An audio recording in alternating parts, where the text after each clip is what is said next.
একাত্তরের বিরুদ্ধে যারা, তারা বাংলার গাদ্দার। রাজাকার মানে রাজাকার, মারা গেছে তাদের ছবি টাঙাইছে এইরকম না। 24-এও যারা মারা গেছে তাদেরও ছবি টাঙানো হচ্ছে।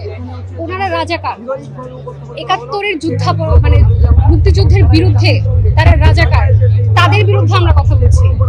শুধুমাত্র মানে মারা গিয়েছে ছবি টাঙিয়েছে বলে যে এরকম ব্যাপারটা এরকম না। মানে একাত্তরের বিরুদ্ধে যারা, তারা বাংলার গাদ্দার। এবং ছাত্র শিবির বা জামাত শিবিরের মতো একটা সন্ত্রাসী দল যে যারা হচ্ছে ঢাকা বিশ্ববিদ্যালয়ে আজকের দিনে রাজাকারদের ছবি প্রদর্শন করছে, এটা তীব্র নিন্দা আমরা জানিয়েছি। এবং এই প্রোগ্রাম যেন মানে খুব দ্রুত সময়ের মধ্যে স্থগিত করা হয়, সেটার জন্য আমরা প্রশাসনের সাথে যোগাযোগ করেছি, প্রক্রিয়ার ভিত্তির সাথে যোগাযোগ করেছি। তারা এসেছিলেন, তারা বলেছেন ব্যাপারটা দেখবেন, কিন্তু 24 ঘন্টা পার হয়ে যাচ্ছে। এখন হয়তো রাত 9টা বাজে বা 8:30 বাজে, আর 3 ঘন্টা পরে রাত 12টা বেজে যাবে।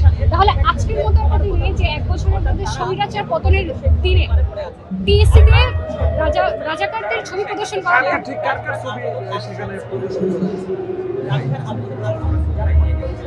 রাজাকার মোটামুটি তবে গোলাম আজম, তারপরে সাইদির ছবি ছিল। কেন দিবে?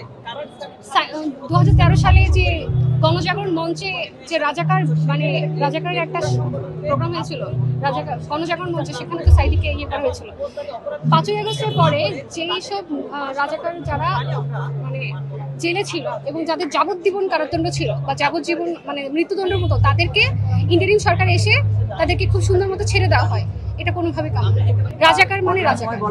For more update, follow us on Facebook, subscribe our YouTube channel, get the latest update on www.daily-sun.com.